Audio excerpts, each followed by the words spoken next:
Então, vamos nós, nesse momento, vamos elevar o nosso pensamento a Deus, Pai de infinita luz, Pai de infinita bondade.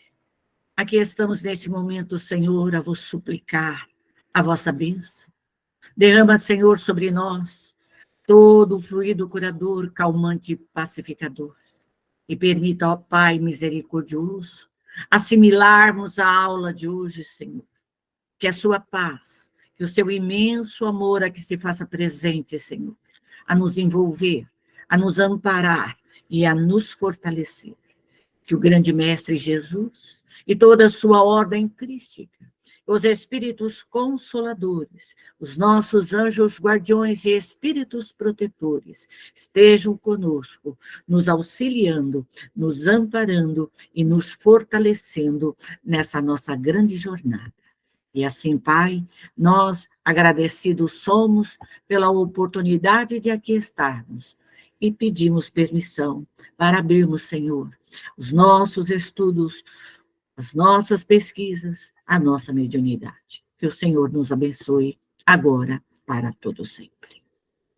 Nós vamos continuar o nosso estudo da lei de destruição, do Livro dos Espíritos. É muito interessante, todo médium deve estudar e compreender a lei de destruição. Dentro da lei da destruição, a crueldade. Nós estamos no tema crueldade. Podemos ligar o sentimento de crueldade ao instinto de destruição? É o próprio instinto de destruição no que ele tem de pior. Porque a crueldade, nós temos necessidade de destruir para recomeçar. Se uma casa está velha, nós a destruímos. Se a cerca está velha, nós destruímos. Nós temos que destruir. O soalho está todo corrompido, cheio de cupim. Nós temos que destruir e recomeçar. Mas quando a alma ela usa da crueldade para destruir, nós nos equivocamos. Mas a lei de destruição faz parte. Nosso corpo tem que ser destruído. As doenças têm que ser destruídas. A maldade tem que ser destruída. A injúria, a falsidade, a luxúria, a inveja, a preguiça, são situações que devem ser destruídas. Mas quando nós usamos a nível de crueldade, nós nos equivocamos. Porque se a destruição é, às vezes, necessária, a crueldade jamais o é. A destruição, ela será sempre necessária. Sempre. Por quê? O planeta Terra se renova. E através dessa destruição é que existe a melhora. Então, se destrói, se limpa, revitaliza e se recomeça novamente, como nós, seres humanos, retornamos aqui, um corpo físico novinho, novinho em folha, para que nós possamos reiniciar uma jornada evolutiva. E trazemos no corpo físico, no perispírito, as marcas das reencarnações passadas, aonde nós vamos ter que tirar todas as machucaduras que foram deixadas a nível de perispírito. Ela é sempre consequência de uma natureza má. A crueldade, a maldade, ela marca no nosso perispírito. Por essa razão, todas essas coisas que ferem profundamente, elas deixam marcas e essas marcas devem ser curadas. Os espíritos imperfeitos. Por que motivo a crueldade é o caráter dominante dos povos primitivos? Entre os povos primitivos, como os xamãs, a matéria sobrepuja o espírito. Quer dizer que nós, nessa época primitiva, nós pensamos mais no corpo físico, mais nas coisas físicas, daquilo que se pode ver, do que da própria alma, que é invisível, o perispírito, que é invisível para nós aqui encarnados. Eles se entregam aos instintos animais e, como não têm outra necessidade, além das corpóreas, cuidam apenas da sua conservação pessoal. E essa conservação pessoal é que isso que geralmente os torna cruéis. Essa luta, essa crueldade pela vida física, pelos prazeres, pelas coisas impossíveis, porque ele não tem um futuro, ele não tem um amanhã, ele só tem a matéria hoje. Então, isso faz que os homens que não são espiritualizados, a humanidade, ela ainda é cruel. Além disso, os povos de desenvolvimento imperfeito estão sobre o domínio. O que é o domínio? Quer dizer que os espíritos ainda imperfeitos estão dominados, quer dizer, comandados, dirigidos por espíritos igualmente imperfeitos, que eles são simpáticos. Quando nós queremos tirar uma imperfeição, o orgulho, a vaidade, o egoísmo, toda a luxúria, a sexualidade, existem outros espíritos que ali estão junto. E é isso que médium precisa entender. Por essa razão, quando nós vamos dar o auxílio, por exemplo, ao orgulho, nós vamos ter que tirar uma multidão de orgulhosos. Espíritos fascinadores, nós vamos tirar um monte. O médium tem que entender que nunca é um só, porque existe uma associação mental de desejos. A imperfeição atrai imperfeição. O bem atrai o bem. Quer dizer, eu penso em criar luz, eu acho espíritos que me ajudam a criar a luz. Eu penso em criar coisas boas, lindas, bonitas. Eu acho espíritos que me auxiliam. Eles me veem em meu encontro. Então, o bem e o mal, ele é reinante de acordo com o pensamento de cada criatura, de locais, de ambiente e de tudo mais. É assim que funciona. Até que os povos mais adiantados, se está se referindo a nós, né? Vamos supor que nós sejamos esse povo adiantado, venham destruir. Então, o que ele está falando? Você que é adiantada, venha destruir, resfriar, abrandar, ceder essa influência. Então, é você, médium, que tem que destruir a crueldade, a maldade, o erro. É você.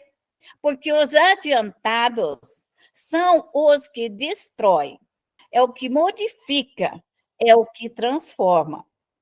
A crueldade não decorre da falta do senso moral? Dizem que o senso moral não está desenvolvido, mas que não está ausente. Todos nós, na formação nossa, quando Deus nos criou e passou para nós vivenciarmos a humanidade, nós recebemos o selo. Esse selo contém em nós todo o nosso crescimento e as nossas virtudes. Somos nós que saímos da vibração divina do Criador.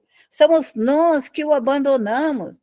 E aí o espírito fica à sua reveria, à sua vontade, ao seu bel prazer. Mas quando a alma se liga ao Criador, a importância de nos ligarmos à partícula divina para desenvolver em nós essa essência, essa beleza do Criador. Então, nós temos a crueldade, é uma fraqueza da alma, porque ele existe, em princípio, em todos os homens. Esse senso moral, que é o que transforma mais tarde em seres bons e humanos. Então, o que vai transformar? Será que essa transformação é sozinha, assim, cai do nada? Essa transformação é inteligente.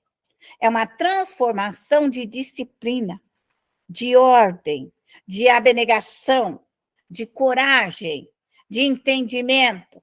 A pessoa que busca transformação. Porque não adianta a pessoa esperar que saia sozinha, porque não sai. Se você voltar alguns anos atrás, a 10, a 20, e você vai ver que você ficou esperando ver se saía sozinho os problemas. Não sai. Nenhum problema sai sozinho. Ele continua a viver com você até o momento da morte. Para modificar esse fluido, somente o médium o modifica. Nós podemos ver aqui e lá. Essa é a bênção da mediunidade. Nós podemos perceber, sentir, avaliar, modificar. É isso que é ser médium, é isso que é ser espírita, é isso que Jesus veio fazer. Jesus curava nesse sentido. Levanta-te e anda. Quem me tirou uma virtude? Quer dizer, quem que pegou o meu fluido? Porque Jesus sentiu que arrancaram o fluido dele, igual arrancam de nós médios, né? Nós chegamos perto de uma pessoa, chupa nós de canudinho. Jesus também sentiu isso. Então, se você observar o ensino dado pelo mestre, ele mostra o caminhar da mediunidade com a sua eficiência, com a sua beleza, na maior beleza, que é o crescimento moral, ético. Jesus falava túmulos caiados, cheios de podridão por dentro. Quer dizer, nós temos a aparência de bondade, usamos a roupa branquinha para parecer que somos bonitinhos, mas nós somos imperfeitos, nós somos sujos. E a maneira de limpar é a destruição das impurezas internas, das maldades internas, dos erros, das imperfeições que estão demarcadas no nosso perispírito. E graças a Deus a gente pode ver, não é, Lia? Graças a Deus a gente pode ir e caminhar nessas imperfeições e solvê-las para o restante da família. Isso é uma bênção. Existe no selvagem, como no princípio do aroma do botão de uma rosa que ainda não abriu. Todas as faculdades existem no homem, em estado rudimentar ou latente. Todas as faculdades, a vidência, a percepção, a inteligência, a capacidade, as virtudes, tudo em estado latente. Nós somos como um botão de rosa. E ainda precisamos abrir e trazer todo o esplendor de uma existência. Nós ainda estamos fechadinhos, em estado latente. Quando sai para fora, ainda faz um monte de coisa equivocada. Nós estamos em via de crescimento, mas este crescimento, nós devemos buscar a luz para que esse botão de rosa possa desenvolver com a beleza do sol, das energias do Criador. A rosa não vai abrir na escuridão, ela vai ficar triste, murchinha. Por essa razão, nós precisamos de energias celestes e energias sublimes, que se desenvolvem essas virtudes em nós segundo as circunstâncias mais ou menos favoráveis. Quer dizer que se não tiver sol, não tiver luz, não tiver fluido, nós não vamos se desenvolver, nós vamos ficar ali, fechadinha na escuridão. Por isso que é necessário trazer a luz, trazer as energias, solver, limpar, esterilizar, trazer as virtudes superiores. O desenvolvimento excessivo de umas impede ou neutraliza a outra. Então, quando começa a desenvolver a maldade muito forte, ela neutraliza o bem. Ela acaba por nos impedir o crescimento de outras coisas.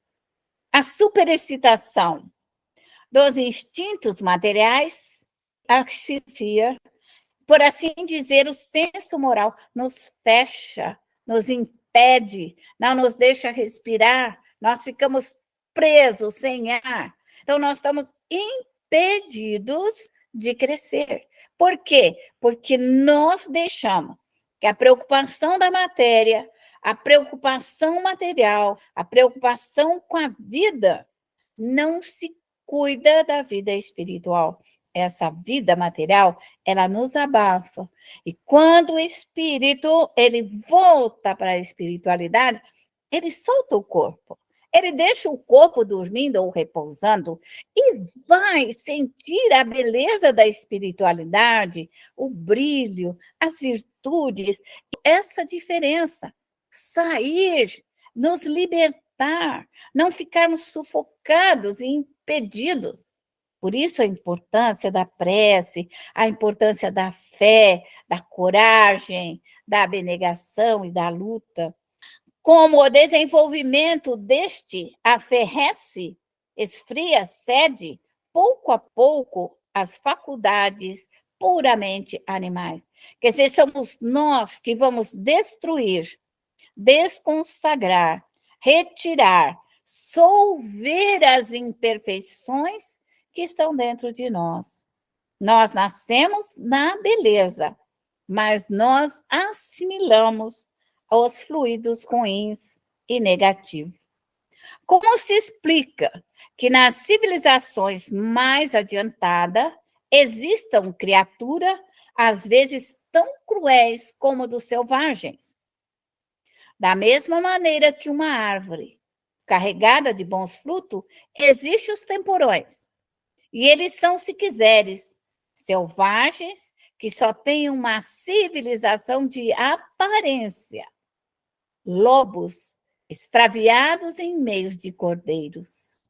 Os espíritos de uma ordem inferior, muito atrasados, podem encarnar-se entre os homens adiantados, com a esperança também de adiantarem.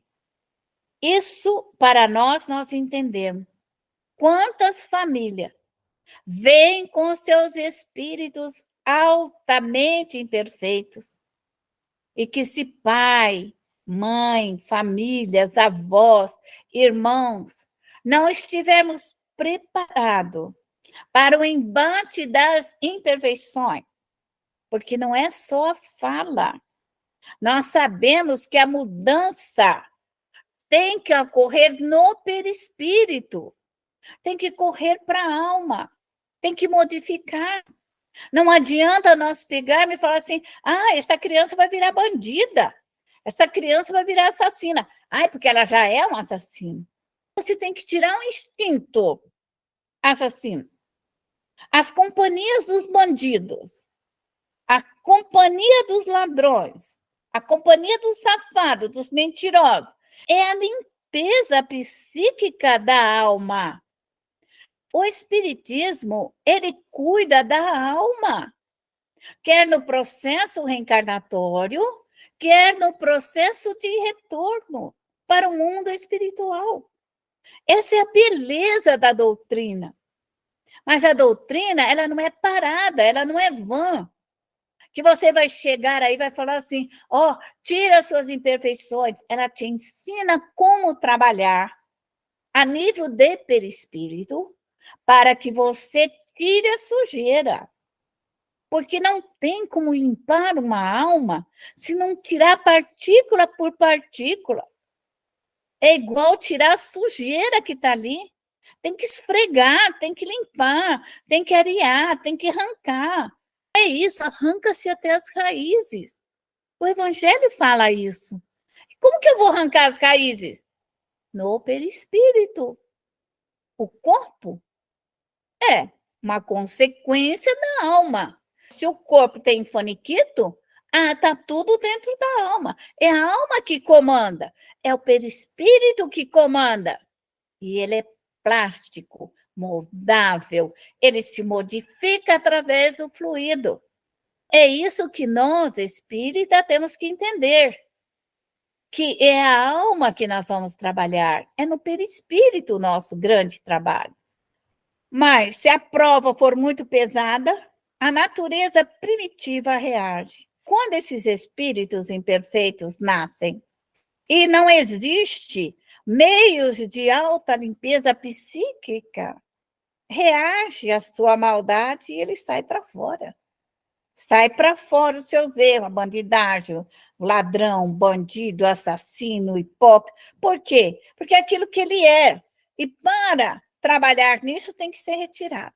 Eu diria para os espíritas, tire dos seus filhos, tire dos seus netos, tire da sua casa, limpe fluidicamente, façam o seu trabalho. Não é naquele, vou levar no centro, porque para tomar paz. É você que tem que tirar esse fluido.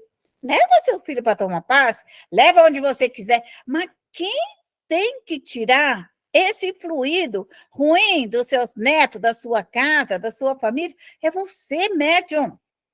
É você que está sendo preparado para cuidar do seu lar e da sua família e das imperfeições familiares. A sociedade dos homens de bem será um dia expurgada dos malfeitores? A humanidade progride. Esses homens dominados pelo instinto do mal, que se encontram deslocados entre os homens de bem, desaparecerão aos poucos, como o mau grão que é separado do bom quando joeirado. Sabe o que é isso? Quando você pega a peneira assim, quem já usou feijão, quem já limpou arroz, milho, que você joga para cima assim, e o vento tira aquela sujeira, até que o arroz fica limpo, o feijão fica limpo, né? O ouro você faz assim, ó, até que tira a impureza. Então, veja bem, é um trabalho. É um trabalho. Ele está falando para você aqui que você trata de peneirar, limpar, tirar um fluido. A doutrina espírita está entre linha. Você subentende ela. Entenda, estuda, porque é isso que precisa acontecer. Tirar a sujeira, fazer uma limpeza. Mas renascerão com outro invólucro. Quer dizer, eles vão nascer. Vão nascer na minha casa, na sua casa, na casa de qualquer um de nós. Ou você tira a sujeira, limpa bem limpadinho, põe na bacia das almas, põe na regeneração, põe na redenção, põe na lama astral. Porque se esses nossos parentes, imperfeitos como nós, não forem limpos adequadamente, eles voltarão para o nosso lar, voltarão para a nossa família, renascerão na nossa família. Qual é o invólucro? Voltarão no corpo carnal. Então, com mais experiência, compreenderão melhor o bem e o mal. E aonde que eles vão compreender essa experiência e a compreensão melhor? Que a doutrina espírita ensina. É o diálogo, é a conversa, é o entendimento da alma, quer nas colônias, quer nas doutrinações, quer nos conselhos que lhes são dados. Tens uns exemplos nas plantas e nos animais que o homem aprendeu como aperfeiçoar, desenvolvendo-lhe qualidades novas. Pois bem, e é só depois de muitas gerações que o aperfeiçoamento os torna completos. Esse processo de alta limpeza do perispírito, para buscar as virtudes, tirar as imperfeições, são sucessivas e sucessivas encarnações. Jesus veio aqui e ensinou de espiritismo, a mediunidade há 2000 anos. Hoje nós vemos espíritas que ainda não estão trabalhando como cristão. Até as igrejas cristãs perderam isso. Muitas estão dançando, sambando, rodando, mas não é isso, é a essência da alma, é a essência do espírito, para onde ele vai, por que ele está aqui, o que ele vai fazer com a alma dele após a morte. E o espiritismo comprova. Os espíritos vêm com as suas lágrimas, com as suas dores, com as suas imperfeições, eles falam, eles choram, eles lamentam. Por quê? Porque eles falam a situação que eles se encontram. É isso que é espiritismo. Por que esses espíritos com dores e sofrimento vêm até nós? Para provar que eles não se melhoraram. e que vão os benditos reencarnar de novo da mesma forma. E quem que pode mudar essa geração? Sinto te dizer que é você, médium. Sinto te lembrar que é você. É isso que é o Espiritismo. Espiritismo não é fala. Espiritismo não é conversa. Espiritismo é pensamento e coração. Coração, abnegação, amor, perdão, entendimento. Não é falar. Falar, todo mundo fala, até papagaio fala. Eu quero ver é mudar a situação. Isso sim é que é espiritismo. Esta é a imagem de diversas existências do homem. Para mudar essas existências, nós precisamos trabalhar. Qual que é o duelo? Antigamente, a gente duelava fácil, matava os outros tão facinho, olhava feio para a gente chamava para um duelo. Quando a gente era bom na espada, bom na garrucha, a gente chamava o outro. O tonto ia, a gente matava e achava que estava tudo certo. Então, isso sempre existiu. Até hoje existe o duelo entre o bem e o mal. Há uma forma ainda de matar, de duelar, de machucar, de violentar, como um duelo branco. É um duelo branco, mas ele é um duelo que ainda continua a maldade, o erro, ainda crescente na nossa humanidade. O duelo pode ser considerado como um caso de legítima defesa? Não. É um assassínio, um costume absurdo, digno dos bárbaros. Até hoje nós vemos os duelos. Duelo branco. Não esse duelo que chama mais ali para matar, não, mas mata de uma forma camuflada. Numa civilização mais avançada e mais moral, o homem compreenderá que o duelo é tão ridículo quanto os combates antigamente, encarados com o nome do juízo de Deus. As pessoas, os homens, eles se acharam que eles são deuses, que eles podem julgar as criaturas, que eles estão acima das leis divinas e não vai acontecer nada com eles. A imoralidade, a ignorância, o erro da humanidade é achar que ela está acima de Deus.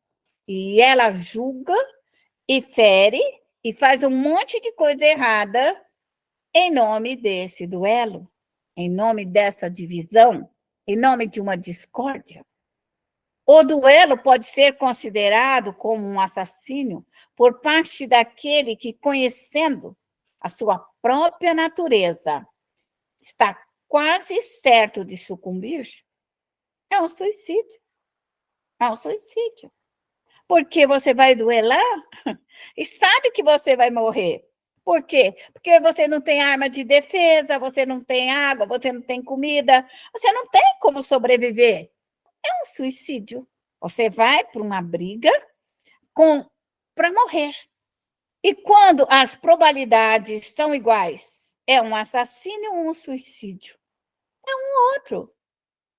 Se eu sei guerrear, se eu sei matar, o outro tem arma, eu também tenho arma, quer dizer, quem atirar primeiro sempre vai haver o duelo.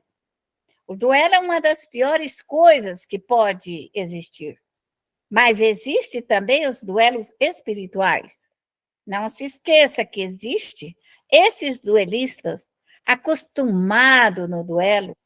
Se eles são nossos parentes, se eles são nossos amigos, se foi alguém que nós duelamos em vidas passadas, eles continuam vivos após a morte com as mesmas ideias.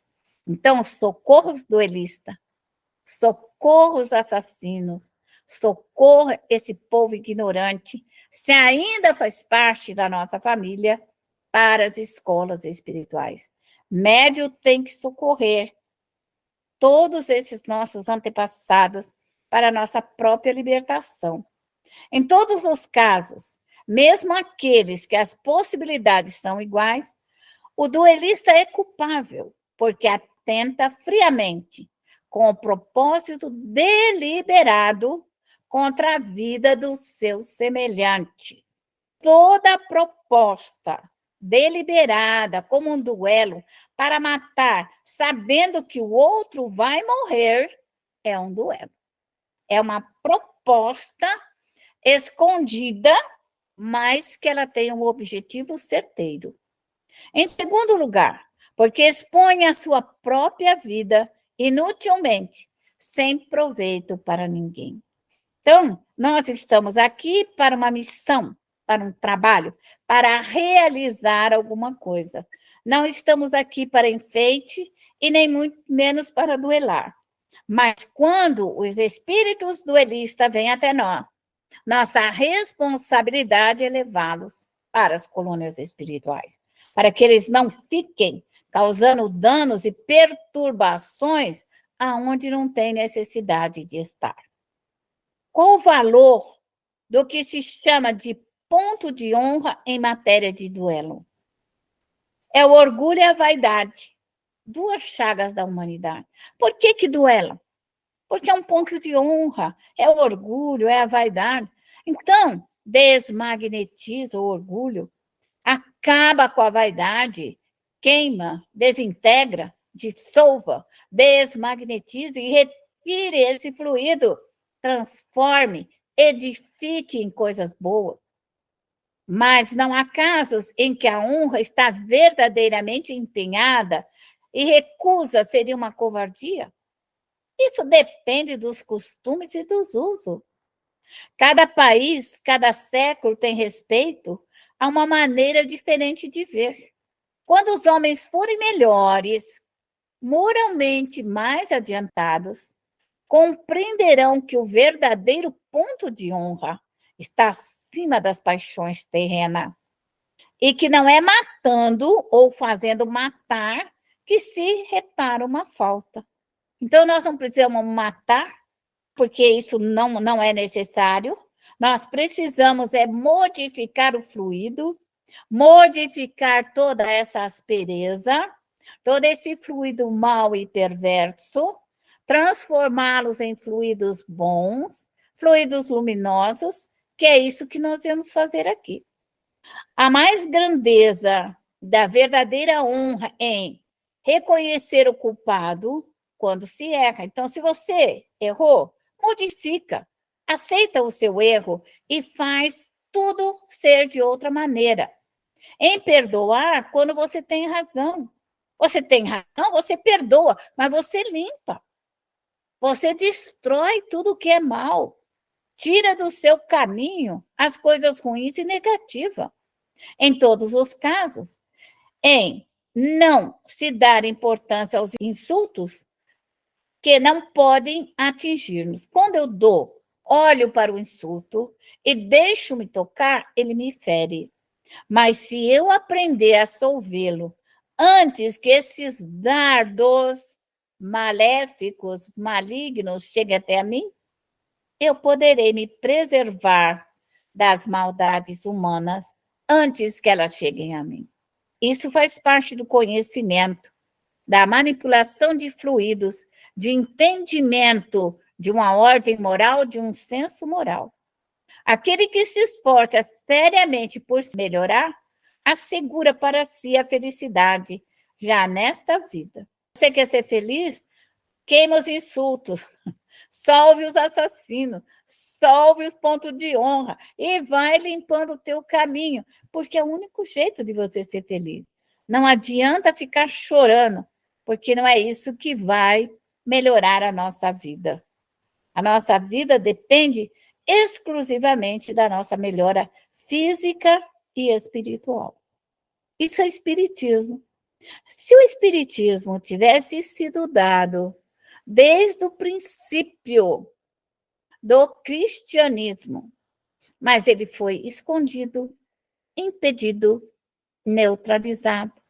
Após a morte de Kardec, também começou-se novamente o impedimento do cristianismo.